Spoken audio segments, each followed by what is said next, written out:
So let me continue the lesson. Before that, let me just remind what is the story here. So Yuri Gagarin, that is his full name was Yuri Alexeyevich Gagarin, was a man who was the first man to go into the space. So the Russians and Americans started working on the possibility of traveling in space, and then they launched several rockets, and then later it carried the rockets first carried scientific instruments, and then later animals, and then the Russian scientists, they were ready to send up a man. So who was that? That was Yuri Alexeyevich Gagarin was chosen. Okay, and then about his childhood days, and then how he was given tough training there, and very special and tough training he went through, and what was his experience. We have learned about that, isn't it? How he was made to sit in silence in a dark room, and then another experience, that is weightlessness. So weightlessness means having no weight because of flying in space. So like that. So that experience about he is sharing there. So we learned about till there, isn't it? So let me continue the lesson here, children. That is second para, page number 73. Sorry. On the morning of April 12th, Yuri Gagarin was ready. Okay, that is the year 1961. Gagarin put on his space suit, on top of which he wore a pale blue fiber suit, and finally an orange suit.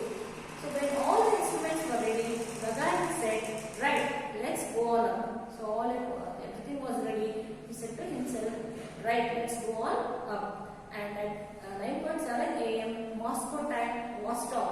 So Vostok was launched by its powerful motors.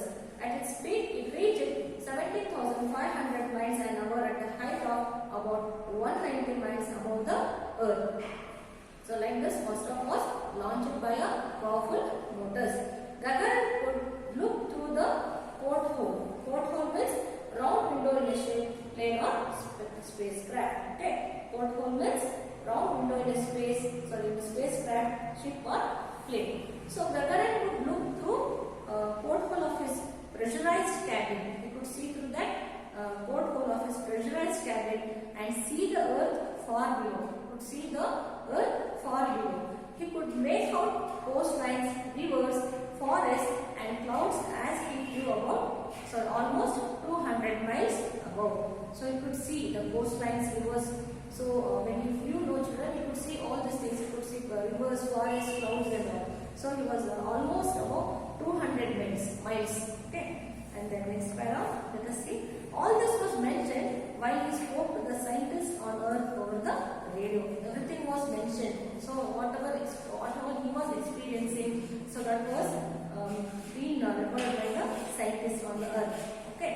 And then he made scientific measurements and gave a running commentary on what he saw. He was going on saying his experiences. So everything was a running commentary. Okay. He made scientific measurements and gave a running commentary at what he was seeing, what he is exploring there. Everything he was giving in a running commentary. 45 minutes after the launch, he was over South America. 45 minutes after the launch, he was over South America. A little later, he flew over the Atlantic Ocean, and after an hour of space flight, he passed over the coast of Africa. Okay, he had loosened the straps which tied him to his seat. His body rose slightly above the seat because of weightlessness. So he had already went through the training, children. So what happened?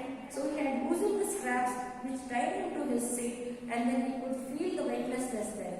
His body rose slightly above the seat. When he removed the strap, he could see that his body rose slightly above the seat because of weightlessness. He was in fact floating in his cabin. Maybe we have seen in movies and other children. So how these astronauts, how their experiences, we can just feel that one. So his body was slightly above the seat because of weightlessness. He reported all is well. So he reported, his running commentary is giving. So whatever is happening, whatever he is seeing, everything is telling to the scientists, and they are recording on the Earth, sitting there. So he reported, all is well. I am not too much troubled by the feeling of weightlessness. So he is saying that I am not too much troubled by weightlessness, because already they had given the training for him, isn't it? So he is saying that all is well here. I am not too much troubled by the weightlessness, he is saying.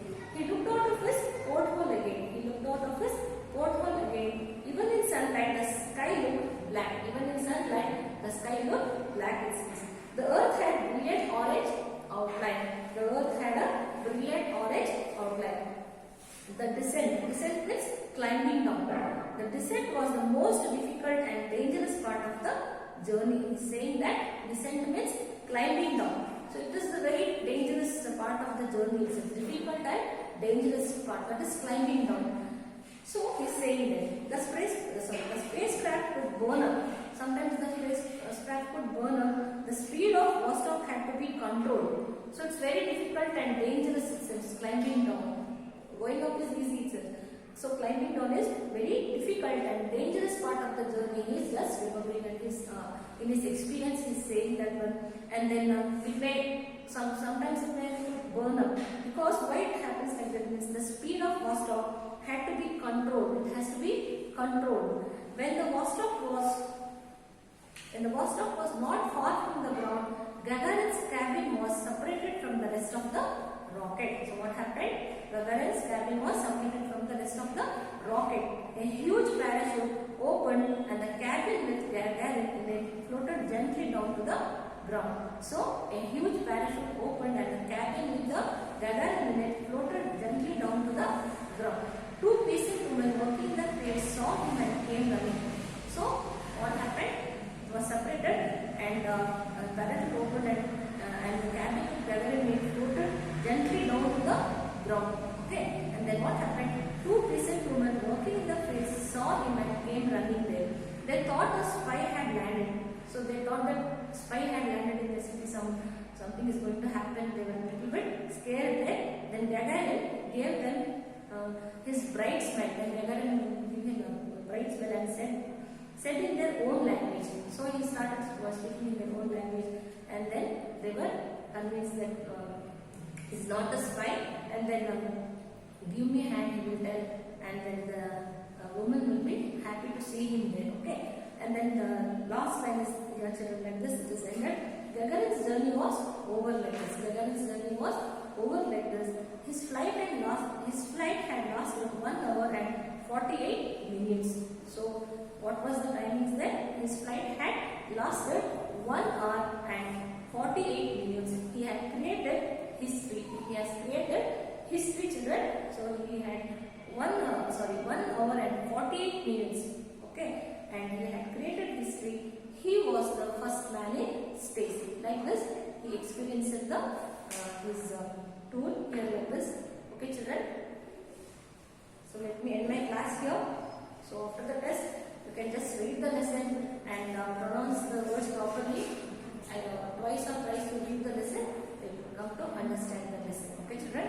Let me end my class here. See you in the next class. Thank you.